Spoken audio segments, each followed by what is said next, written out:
sharing with the class. All right, so let's go ahead. Right now I just toggled out of our Blackboard. Ooh, that's not us.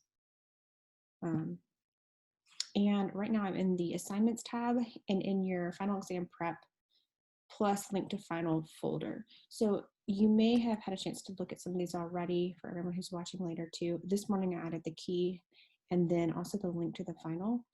So what we'll do is take a quick look at our guidelines and then spend the majority of time on our key.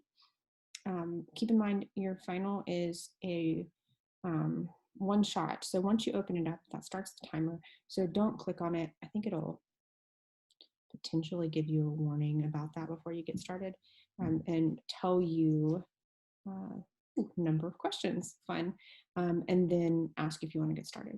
So you can see on there that your final exam is 28 questions. And what I tried to do is really edit it down to our core concepts. So when you're looking at the list of topics, I don't really want to be on that one.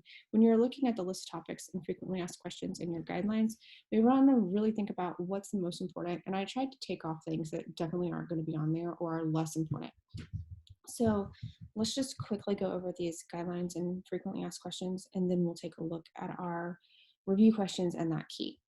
So we do have material going back from chapter 3 all the way to chapter 7.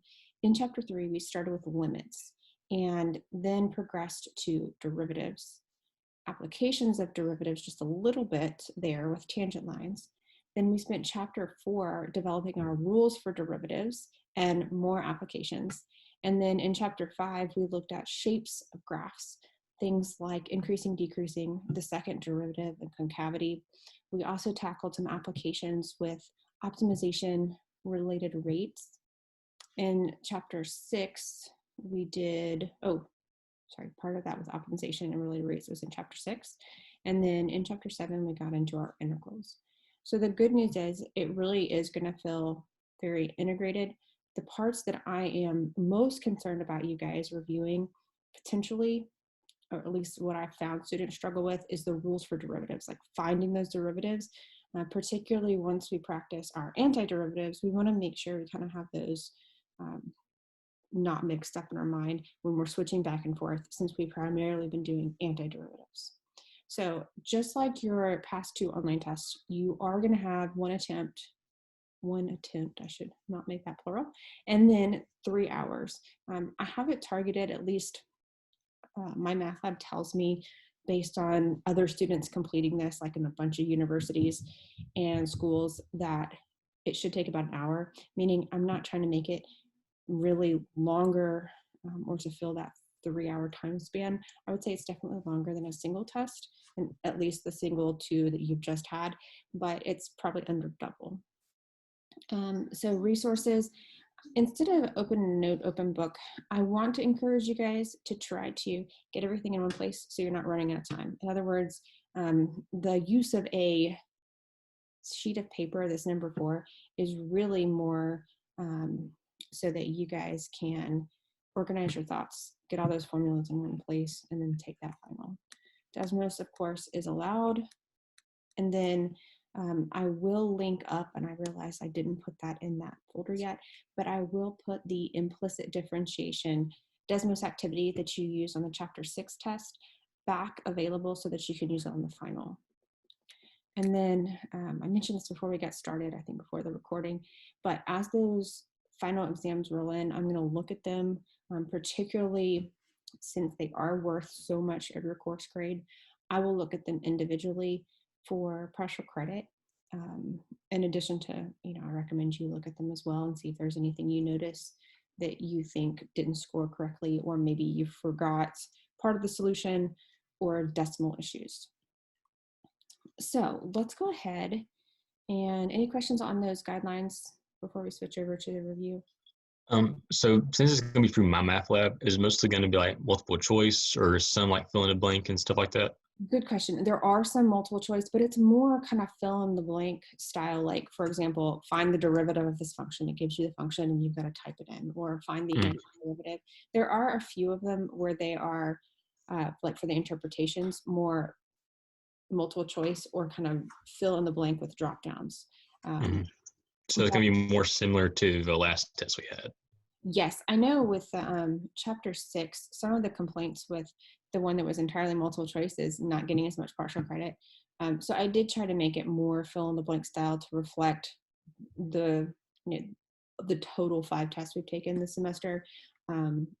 So yes, mostly fill in the blank, and then with some multiple choice and drop downs.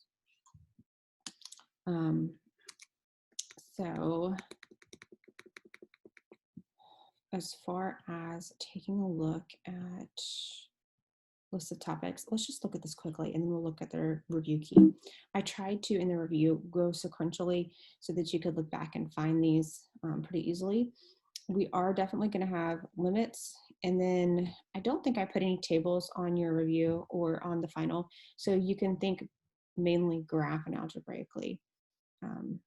Things like average rate of change, instantaneous rate of change, and the way they word those questions, you want to look back at the review for those things in particular, because if you're not understanding or forgetting what they're wanting you to do for the wording, that's something that you can definitely put on your review sheet.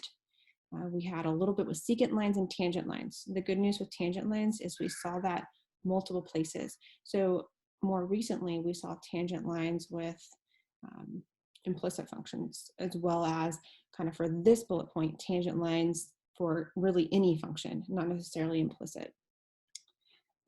Other things to make sure you review in particular on this list, mention the derivative rules section. That's probably the biggest area to go back and practice what the derivative tells us, contrasting the function and the derivative. And then more recently, we've focused on increasing and decreasing, max and mins, concavity, these optimizations. For your optimization, it will either be a box, so 3D, or a rectangle of some sort in 2D. So you can kind of restrict what you're setting there. And then in terms of, scroll on down here, see if make sure I didn't leave anything off here. I think I actually need to, may not have added a separate bullet point here with related rates. We did have some very simple related rates problems that I did stick on the review that we will take a little bit of time to review that apparently I must have left off here. So I will update that. But we did have a limited amount of related rates. So I'll talk about the specific related rates ones that you can expect. So let me toggle over, sorry, my tabs are not well labeled, but let's take a look at our practice key and go over some of these. What I tried to do for the first half of the material, meaning chapters 3, 4, and 5, was pick problems that either were very similar to what you saw on your printed test that we took in class, or were in some cases, the exact problems. So when you're looking at some of these and it's like, oh yeah, I've seen that word problem, that's because I wanted you to also grab your tests. So those 3 printed tests plus the 2 online that we've taken, and use those as also primary study guide. In other words, if it wasn't important to make it on a test, wasn't important enough to make it on a test, it's probably not going to be important enough to make it on a final. And again, I tried to edit down your selection pool so that you could actually get to all of these topics. So on 1 through 5, some of these ones are direct substitution. For example, like number 1 and I think number 3, but others of them like 2 and 5 are a little bit trickier with having to do algebraic techniques like factoring and canceling. That's definitely a technique you will for sure see on the exam. This idea of having to factor either the numerator, actually in both of these, or sometimes you have to factor the denominator or both. Okay, then a question like number 6, in your MyMathLab, a lot of times they don't have a single problem with all of these components, but you will have all of these components likely in multiple problems. So things that are important for you to remember for limits in a graph like this, places where your limits don't exist. So if we're looking at, for example, x approaching -3, that's actually question E here. Notice that limit doesn't exist. because we have an asymptote. Now, notice on some of these, I ask you right-handed or left-handed limits. So make sure as you're answering these questions, I may not have asked you right-handed and left-handed about every single one. For example, like -3, I didn't ask you right and left-handed, but make sure you're remembering the difference between a one-sided limit exists. For example, the right-sided limit would be infinity, the left-sided would be -infinity at x equals -3, but the overall limit doesn't exist. So just kind of recapping some of those things that were the tricky points. Then also places where we have discontinuities, like a jump. And then here we have another asymptote where we want to be careful. Then one of the questions that was kind of frequently missed, I believe on the chapter 4 test, was something like G, where instead of asking you to evaluate the function or to find a limit of the function, I ask you to think about the derivative where I give you the graph. You'll definitely have something kind of similar to this in various ways. Keep in mind, I could ask you f prime of 1. I could ask you slope of the tangent line at 1. I could ask you instantaneous rate of change at 1, and all of those are the same thing. So you want to make sure that you're reviewing the wording on your test. I think on this was test 4 where you saw this type of question, kind of similar to this. So let's look at this one. For this one, the derivative at 1 would be the slope of the tangent line. And in this case, our function has a linear component and our slope would be 1. Now, a lot of students, if you're not paying attention and you're just thinking about f of 1 would be 3. Okay, so that's definitely a place to pay attention. Now, I wanted to contrast H and I really quickly. I don't know what's going on with my highlighting there. Some of these were Word wanted to do what Word wanted to do. But the difference between where we're discontinuous and where the derivative fails to exist. This was a tricky part on test 4 that a lot of people either mixed up or got partial credit but not full credit on. So when we talk about places where our function is discontinuous, -3 is a place, 2 is a place, and then it looks like 8 is also another place. So those 3 places. But when I ask you to think about where the derivative doesn't exist or where f prime fails to exist, that's asking where can I not find a number for our derivative or the number for the instantaneous slope. So we automatically know any place you're not continuous. So in other words, the asymptote, the jump, and the other asymptote are still a problem. But we also have the added condition that you can't find the derivative at a sharp place. So at -1, the derivative does not exist. So make sure you're looking at graphs and paying attention to your cusps. That's probably one of the frequently missed questions on like the exam as well, because it's easy to confuse being continuous and being differentiable or where the derivative exists. So questions on that or this graph.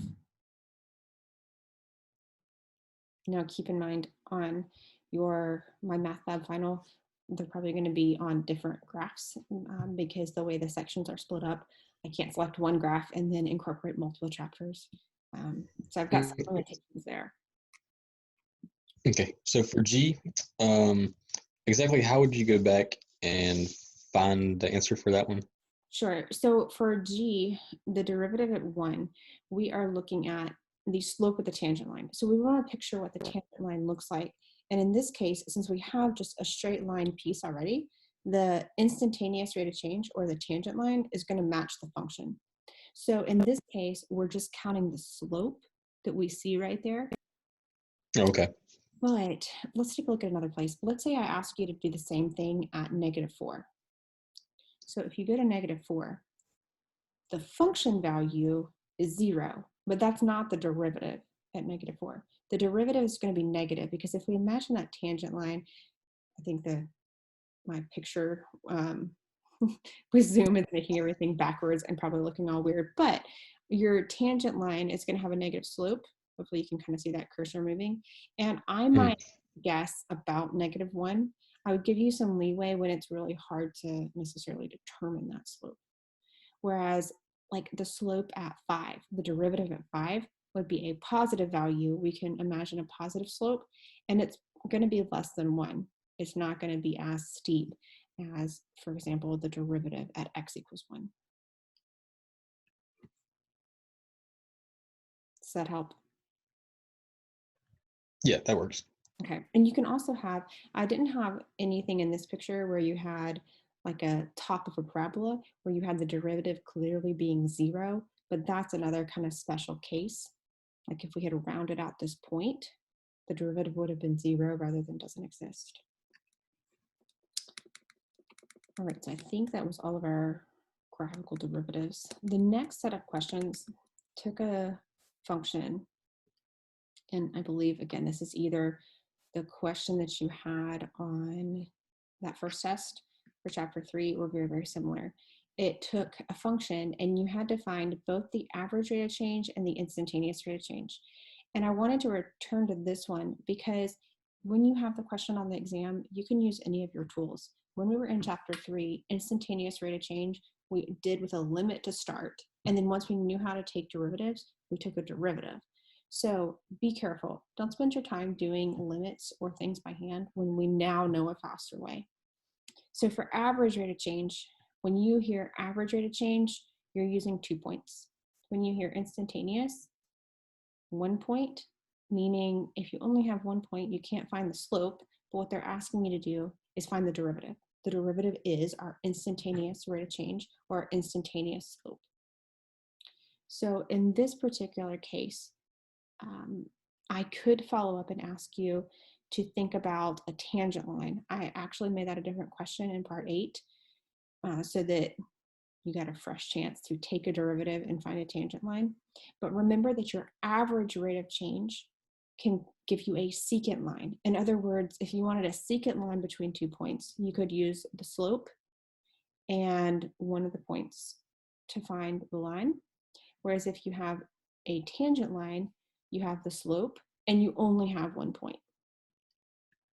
Okay, but 7 and 8 are very similar, or 7b and 8 are very similar in that you use the derivative to find the slope, and then you use the point of interest.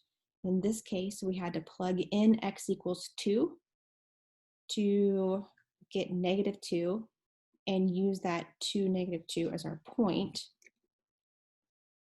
to find our y-intercept and then get our tangent line. So definitely on problems like this, a little bit more work. And this is especially where I'm going to be going in and looking for partial credit. Most of the time in my math lab, if you were to just type in something like 1x plus 2, just maybe mixing something up, then it would count it wrong and I would give you half credit when I go through and evaluate. In other words, if you got the slope, but then you got the wrong y-intercept. Also for ones like this, make sure you're checking them on Desmos, graph your function, graph the point of interest, graph your tangent line, make sure it all looks right. Okay, so questions on that instantaneous rate of change or tangent lines?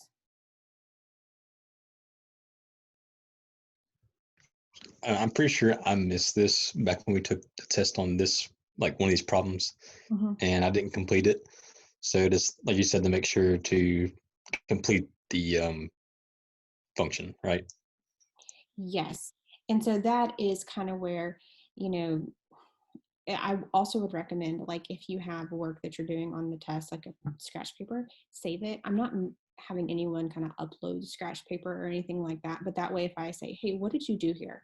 Like, if I can't follow it, or it's, I think that you did something along the right track, I might, you know, follow up with you. I'm probably only going to do that sort of like investigation if someone's on the borderline. For example, if someone's already getting an A, I'm not going to, you know, pinpoint over, you know, partial credit. But if you're like AB border or BC border and giving you partial credit is going to matter, I'll say, hey, show me your work, show me what you did. So definitely, as much as you can, do that. Because even if you made a mistake like plugging in, but you did the derivative, I would give you some credit. Does that make sense? Yeah, that works. Okay. So this is a big one, right? Now, as far as points on the exam, It's not like it's big points necessarily, but it's one, you're right, that was kind of frequently missed on that test. And then also, we kind of saw it again on some of the other tests. For example, when we had to find, and we'll see it later in the review, when we have an implicit function, we're also going to find the equation of the tangent line with an implicit function. So it's kind of a key skill to have that you could do multiple places. All right, so let's take a look at number 9. Number 9 is going to talk about instantaneous rate of change, which what we want to recognize there is instantaneous rate of change really means the derivative. And a marginal cost is another way to ask for the derivative at a point. So what we're looking for in this case for the instantaneous rate of change, if 10 units are produced, is the derivative at 10. Now, keep in mind, we have a linear function, so we can find our derivative is equal to 30 anywhere pretty quickly. And then, for example, this sort of writing an explanation would likely be a drop-down. You have a few like that. Now, number 10, I put this on here as a course skill because I wanted you to think about the limit definition, but then when I looked back and was trying to program the exam, there wasn't a question that I liked that was kind of a fill in the blank for doing the limit definition. It was just use the limit definition and write the answer, which I feel like, well, if you just take the derivative, we're all so good at power rule now, you guys are also good at power rule, that you know the derivative would be negative 4x. In other words, it's kind of hard to test this one. So bonus for those of you who watched the review video, you actually don't have a limit definition on there, so you can kind of take that one off or don't stress over it. That was one of the more frequently missed ones on that test that you're not going to see. All right, so we did have some derivative and function matching. This was the exact one you had on that test, but you can also go back and look, remind yourself what we were looking for here. We know that if we're trying to distinguish between a function and the derivative, we want to look at things like if we think the solid is the function, then we would look for where we think the derivative is 0, where that tangent line is 0, and see if that matches up with the zeros on the dotted line. In other words, pick one, see if it makes sense. If not, switch and see if it makes sense.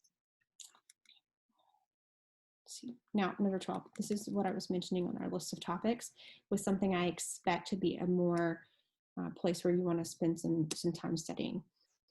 Now, on the list of topics, or excuse me, on the practice without the key, you just have your functions, and for some reason Word was not letting me highlight these derivatives and not highlight the functions, so I just left them unhighlighted. But you have functions and derivatives side by side, and some of them, like for example our first one, are straight power rule. Other ones are going to incorporate multiple rules, so things like this second one is actually a chain rule. You have an inner function, 2x minus 1, and an outer function, square root of x. So what I would recommend doing on these ones is try these functions and see if you can do them. If you can do them and get the correct answer, or I'm not going to be too worried about cleanup. In other words, if you wrote the answer for the second one with a negative exponent, 2x minus 1 in parentheses to the negative 1/2, I would count it. So as long as you're able to get these, you are probably good to go. I tried to give you a variety of your rules. Power rule, let's see, the second one is chain rule. Technically, this e to the 3x and natural log of x cubed is chain rule. I gave you one product rule. So the x times e to the x is a product. You have a quotient with this 3x minus 1 over x plus 2. So you kind of have a variety, and you have an exponential and a natural log. So those are your big categories that you want to make sure you remember. What I'm not going to do is try to make crazy combinations, right? As bad as it gets in terms of length is probably this product rule and your chain rule here. So these ones, I think some of them match up with our chapter 4 tests that I gave you guys in person. So some of them are repeats, and then I think you have more on that chapter 4 test than I put here. So that's another good place to go if you're struggling with just remembering those derivative rules. And then the next one, the next topic that I put on here, these, I think the next two are two of the ones that were on that derivative test. And these are the problems that are going to contrast what's going on with the function and what's going on with the derivative. So in our 13, we're looking at a function that's telling us the sales of a high-tech item in thousands. And notice that it involves an exponential function. T is years since the product came out. And then S is going to be the number of sales. So when we're looking at this one, I think we could have left off this part since we kind of re-ask it, but find the rate of change of the sales after a year. This is wanting you to do the derivative because we're doing a rate of change. So make sure when you're reading through this one that you're not doing S of 1. And similar to that, when you're explaining S of 1, it's a how much our sales go up during that year. So what it's telling us is that after a year, our sales are increasing at whatever rate that we find. Versus if you're trying to interpret it as S of 1, your interpretation is going to be how many you sold after a year, a totally different interpretation. So in part B, it's still a rate of change. And then I ask you to think about what's happening to that rate of change. So in this particular example, you're not ever just using the function directly. You're using the derivative for each component. Versus some of the other ones, I think in 14, I ask you to just think about the derivative as well, rate of change, rate of change, rate of change. But if I ask you something like, find P of 5, go back to some of those examples or think through that as how that P of 5 would be different than P prime of 5. Again, I think some of these interpretations you may find a little bit easier with the drop-down menus. But again, this is another place where when you're doing it on the final exam, write down your interpretation, because for some reason, if the drop-down menus confuse you and you have no idea what they're wanting you to say, sometimes that happens to me. The drop-down menus make it harder than if I were just writing my own sentence, and you don't get any credit for it. Then you can send me your sentence and I can evaluate it. Okay, so let's take a look at this next part. So our next topic, we actually were moving from looking at just the first derivative to the second derivative. We looked at inflection points. And for a question like number 15, you actually have a lot of different ways to work it out. Or not a lot of different ways, but two different ways. You could take your second derivative, set it equal to 0. That's going to be pretty quick most of the time to find the x value. And then you would still want to plug back into the function to find the y value. So one thing to watch out for here, I didn't put all of the steps in between, but finding that second derivative, you want to, again, record your work. And then setting it equal to 0, you get an x equals 1.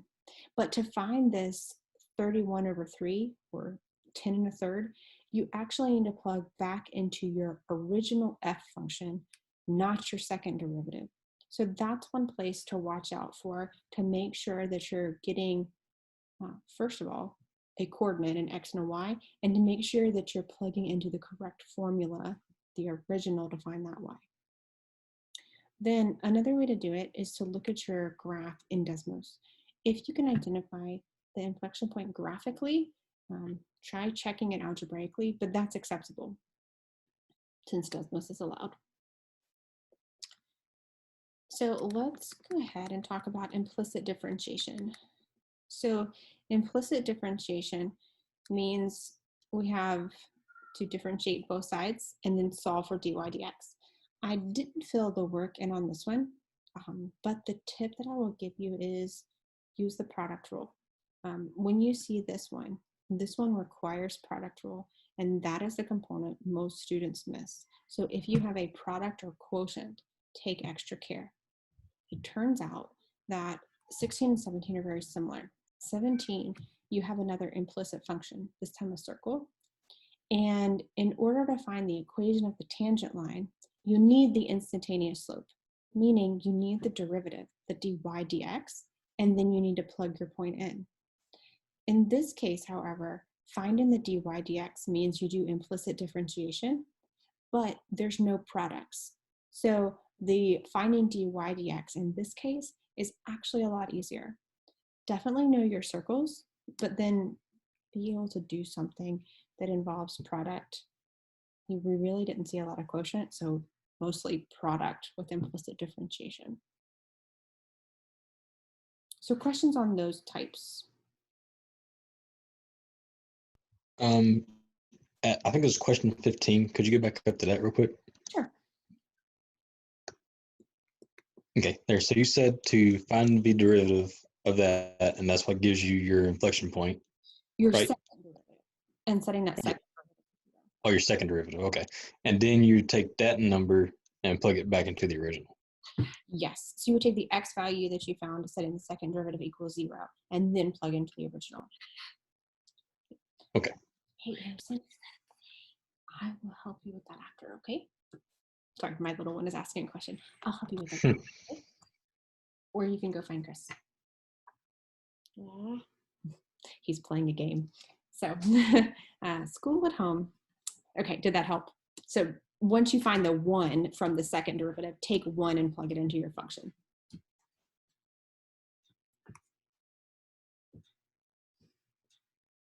And if you, when you're working it out later, if you have questions, definitely let me know. I'll be happy to, for any of these and for anyone watching later, to like give you a more complete solution. I just wanted to make it as streamlined and kind of give you hints as soon as I could to get that up and published. And then more details if we need them. Okay, so let's take a look at, I think we were 18. Some of these, as we, this is more the more familiar material. I tried to still kind of balance how many I gave you, and that's what you're going to see on the test. It's point-wise distributed over all 5 tests, not really focused on any one particular. So as far as this one I picked because this one is again asking you to look at a graph, but it's a graph of the derivative and answer questions about the function. And this one was one of the more challenging ones on, I believe it was test 6 for this type. Might have been test 5. I need to look back. But for this particular one, f prime is linear. Now, based on what we know now, if the derivative is linear, we know the original function had to be quadratic. So since we've done antiderivatives, you could probably go, oh yeah, if I write a linear function and find the antiderivative to go to f, I know I'm going to use the power rule for antiderivatives and get back to a quadratic. But in this particular question, you don't necessarily have to do that. What we really want to make the connection with is where our function is decreasing is really where our derivative is negative. So when we're looking at our derivative graph, we want to think about translating the words f is decreasing to the derivative is negative, and then reading off where the derivative is negative y values, we're able to read off that negative infinity to 5. For relative maximums, in this case, we didn't have any. If we were to think about the sign chart, our derivative is negative, so our function is decreasing. And then on the other side, it's increasing. So we have a relative min at the bottom, but no relative max. And then kind of similar to this, there was nowhere where the function is concave down because the second derivative, the derivative to the derivative, would be the slope of that line. And since the slope is positive, our second derivative is positive everywhere. So our function is concave up everywhere. Now, what could make this harder? It would be a little bit harder if instead of having a line, maybe we had something that was a curve. We might have more places or kind of different answers here. I think you had some of that, some of those in your notes. Maybe only one on your test similar to this. So let's take a look at some of the other types. Number 19 is a related rates problem. So this related rates problem, the specific types that you're going to need to remember are ones involving spheres and cubes. So those are your three-dimensional types. Or if you're two dimensions, circles and squares. Okay, so I'm going to restrict it to those. So you may want to make sure you have your volume of a sphere handy in case it turns out to be that. And then things like area of a circle or volume of a cube, side cubed. That one ends up being easier than the sphere. But we would want to start with our equation, in this case, the volume equation. Do implicit differentiation, then plug in our rate, plug in our radius. If you remember that every single related rates problem involves starting with either the volume or area formula, whatever formula you have, and doing implicit differentiation with respect to time and then plugging in, you're going to be good to go. Now, in terms of work on this one, this is another place where try to keep your work handy so that if something goes wrong with just a computation error, then I can give you some credit. So the next set of problems were antiderivatives. So I only give us a few here, but the different types that you want to make sure you're familiar with and good at are power rule. Okay, then for this one, this is your 1/x rule. That one can be tricky. This one involves a u substitution. Looking at the u is 4x cubed, and also your exponential rule. And then this one also involved a u substitution, letting your u equal 5x minus 1. Okay, so A and B were more like what we saw in 7.1, and C and D were kind of more those 7.2 type. Then on 20 and 21, you're going to be doing a lot of Desmos work similar to what you had on this last test, where you might have to find an integral. And in all of these cases, I know we had fundamental theorem of calculus where we did things by hand, but you don't have to do that. You can use Desmos to evaluate your integrals. What I wanted you to do on this particular one is to make sure you understand the difference between just the integral and when it asks you to find the area between the curve and the x-axis. Think about your graph of x cubed. You have a part where it's negative, a part where it's positive. And if you're looking from, I probably should have clarified this question just a little bit to make it say on part B, the area between the function and the x-axis between -4 to 4. That's bad wording on my part. But I was wanting you to think about the same x bounds you used here. And from -4 to 4, you actually had to split it into two pieces because the part from -4 to 0, you're below the x-axis. So if you just did the integral, you would get a negative value. And if you did 0 to 4, you would get a positive value. Where when we look at the areas, you have to take the absolute value of each piece. In other words, thinking about just the area, not caring if it's positive or negative, and adding them together. So this idea of splitting into two pieces, we actually see again when we're looking at, I'm going to skip to 20, I think it's 23. Yes, 23. This idea of subdividing is important because when we're looking at areas between two curves, in some cases you have one that's always on top, the other that's always on bottom, but in this particular number 23, they cross. So you're going to have to split it into two pieces. And then I just used Desmos once I had my two pieces to put my integrals into Desmos and get this. Okay, so again, I didn't write my integrals down because if you set it up properly, you're going to get the right answer. Whereas if you don't split into two pieces and just integrate, you're going to get a different answer, I believe a smaller answer in this case. So those are kind of, I'll be able to tell a lot from your answer from that work. For 21A, where it says f of x, will we just plug in the, was it x to the third? Yes. There. That's basically it. So it'll be the antiderivative of 4 is -4, x to the third dx. Yep. And Desmos is going to tell you, well, let me pull up I don't think I have a blank Desmos page yet. But Desmos can do that for you. And so like I want you to be able to think about what that graph looks like and why it's 0. But I mean, some of the limitations of testing online where you need Desmos for some of them. And I want to try to not penalize you guys for having to do all this online. But if you just ask Desmos, it's going to tell you the answer, which means this is a pretty simple question. You may have something like this where you're just evaluating an integral, but you might have kind of like on the chapter 7 test, it's the right tab here. Too many tabs open, this one.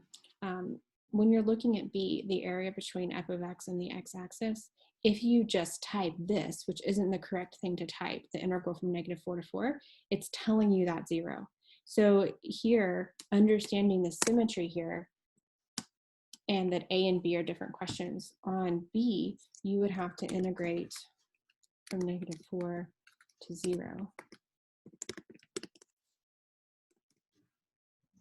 And then what are you typing to make the antiderivative symbol? Sure, INT. So when I type the T, it makes the rest of it appear, but it's just INT. And then you should get the integral symbol, and it automatically puts bounds because it doesn't do just the antiderivative with no bounds. It only does the definite integral with bounds.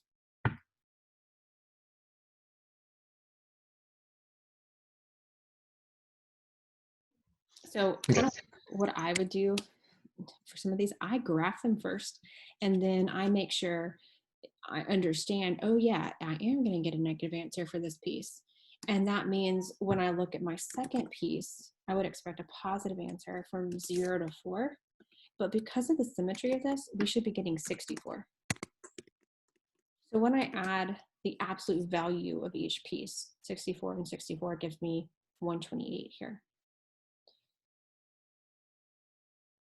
Now, they're not always symmetric. Let's actually take a second and look at the one.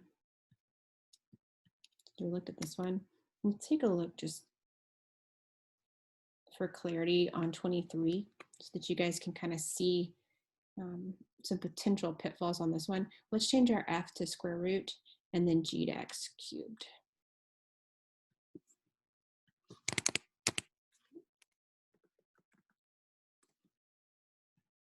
I'm just going to get rid of this stuff.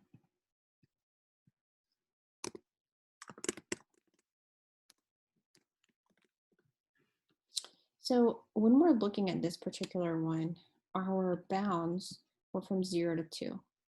It's really easy to look at these and then just like if we're not paying attention to the graph, say, oh yeah, I'm going to do square root minus x cubed. But when we zoom in a little bit, what we're seeing is they cross at x equals 1 and x equals 2 is not another intersection, but we have two specific regions we want to use. So when we're looking at 0 to 1, I don't like that they're both red. Let's change that. Change this first one. Change it to blue. Blue is on top.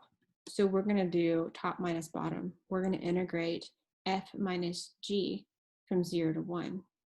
Whereas when we go from 1 to 2, we're going to integrate g minus f. So when I set it up and I integrate, just be careful with your Desmos on this one. You want to make sure if you already type your functions, use their names. That helps me, so I'm not having to retype everything. And then you can go ahead, if you know you're going to do two pieces, I like to kind of check each piece individually and add them. That's just kind of personal preference. But if I do the integral from 1 to 2, tacking it on,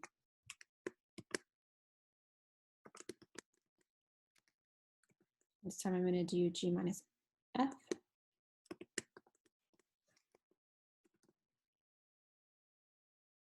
I get this. Now, what's the most common mistake? The most common mistake is to just do 0 to 2.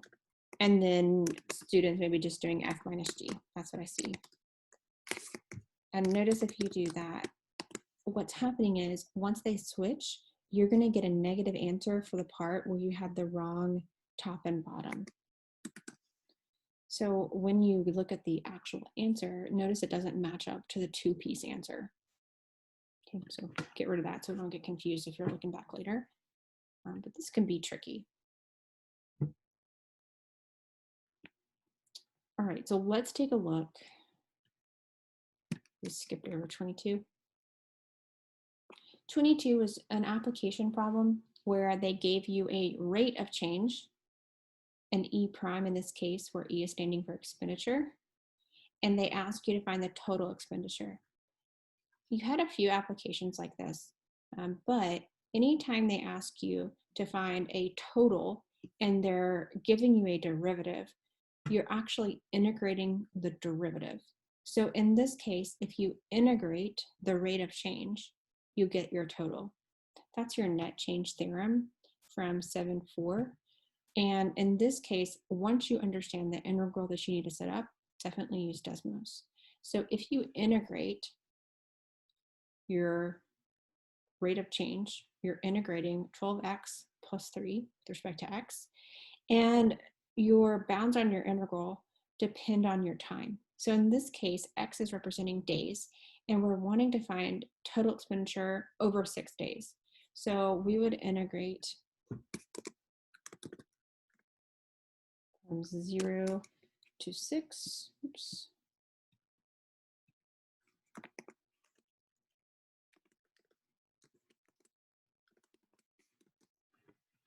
And get that integral. What did I do wrong?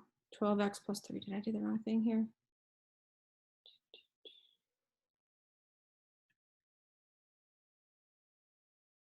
I must have either made a typo. Let me see if I can find it, guys. That's not what I put in here. I may have made a mistake on the key, and if I did, I will correct that. If that happens, let me know. I try to proofread, and then sometimes I either change something and forget to change the key, or I don't drink enough coffee. So let me just make sure I didn't make a typo. 3.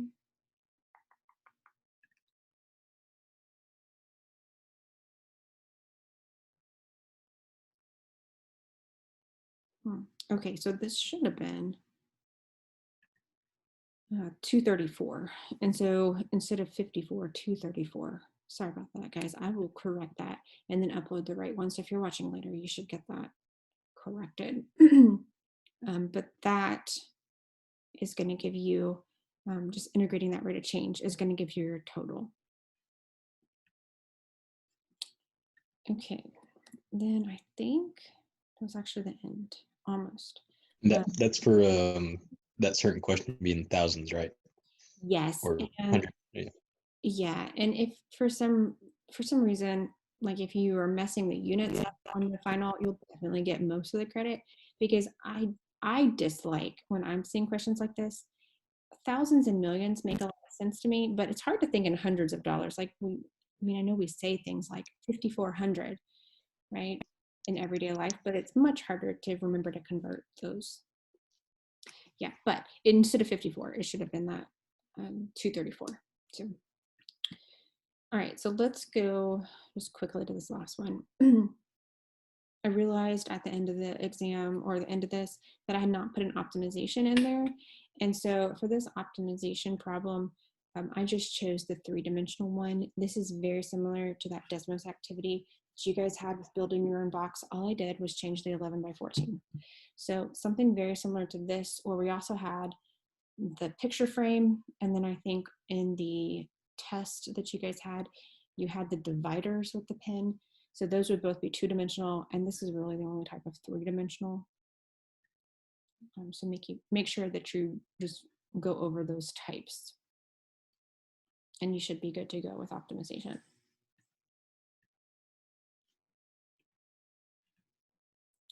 All right, so any other specific questions or anything that we want to take a look at?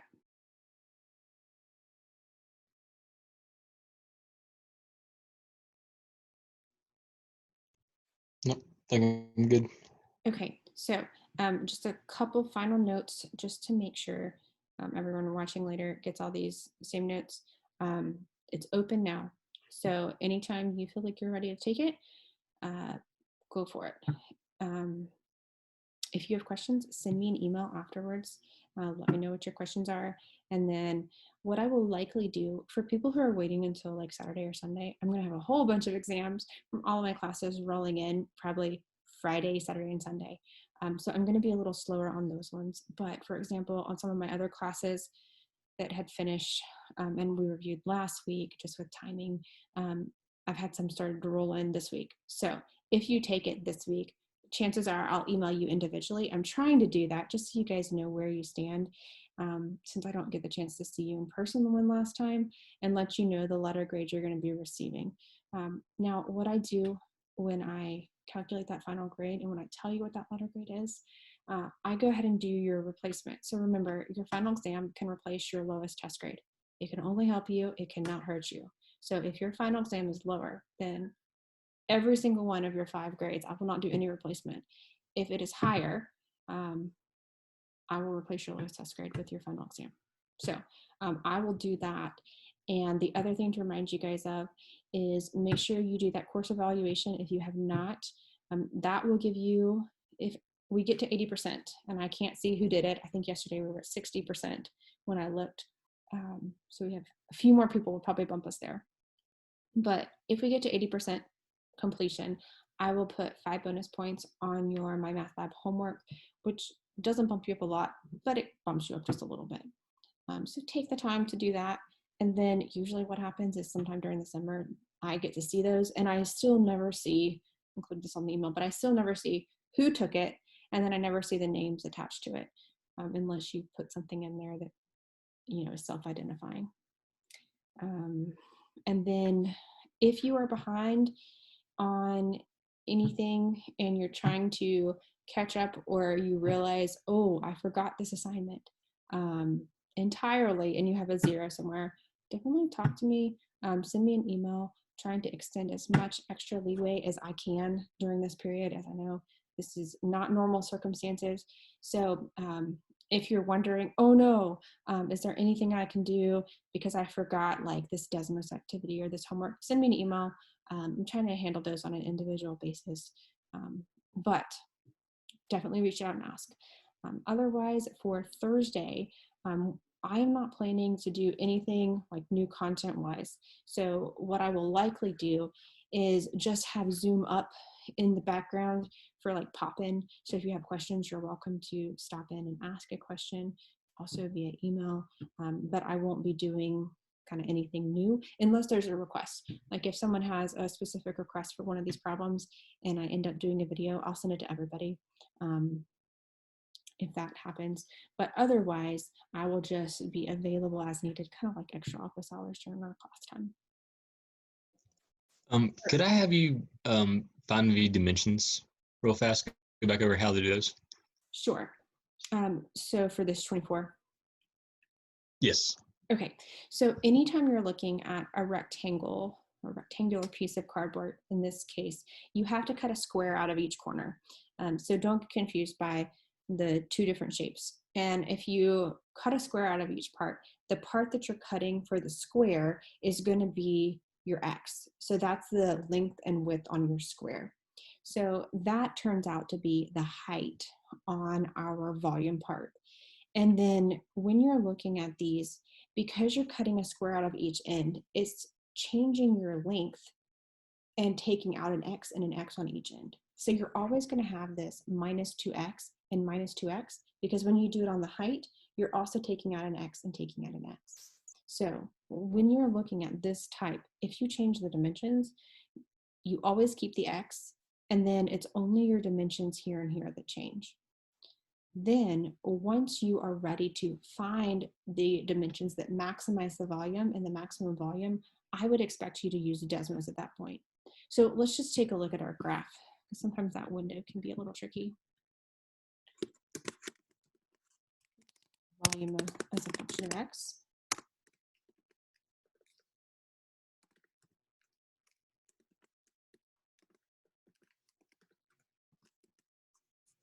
This kind of looks terrible because we're seeing our function go up. We're not seeing the top, and then we're seeing it go down. We understand that a cubic function can have some terms, and we really don't care about places with a negative volume because that doesn't make sense.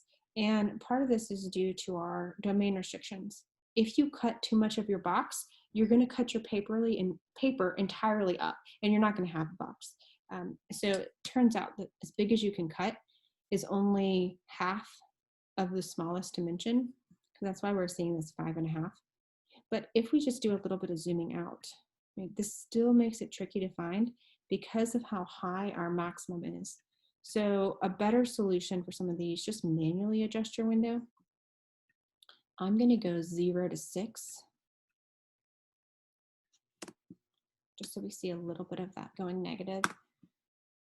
And then for my height, I need to go really large. I'm going to leave it at -10, just so I see the x-axis. And then for my y max, let's go up to 100 and see what that looks like. Better, right? But I'm still not seeing this. So let's do 150. And that allows me to do a pretty good job. Now notice, especially with your cubics, sometimes these are not symmetric. So it can be hard to locate that maximum. If you can click on it, notice Desmos kind of makes it gray. Yes, you guys are totally allowed to take the shortcut and find the max from that. You can also think about graphing your derivative. And where your derivative is 0 should match up with the max here. So if you looked at this one, then that 2.039, or I rounded it to 2.04, gives you the x value. Now, that allowed me to do my x on my dimension 2.04, and then to get the 6.92, I plugged into 11 minus 2x, and then to get the 9.92, I plugged into 14 minus 2x. If you wanted to, you can multiply all three of those together. You're going to get something close to 140. Instead of doing it that way, what I actually did was, let me zoom back out here. If you do your max by clicking there, notice you can read off the y value, which is the volume, the maximum volume that we have in this case. Did that help? Yep, I got it. So you'll just take the x to find, like, what was it, 6 point something into 11 minus 2x, and I'll give you the 6. Yes. 0.92, and then you take the x that you found on Desmos and plug that into 14 minus 2x to find the 9.92. Exactly. Yep. Okay. Yep, that's it. Perfect. Well, what I will do is I'll go ahead and stop our share and end our meeting so I can get this recorded up and posted. But if you have other questions, feel free to email me in between, and then I will email you all either individually if your exams are coming in early, or probably on Monday or Tuesday if you are doing it over the weekend. I'll let you know that final grades are up. That way you have a chance to ask any questions and just make sure that everything was taken into account. That's always kind of nice if you're borderline to have that time. So thank you everybody for your attention this semester, and you guys have done a great job. Good luck, and I will talk to you guys via email soon.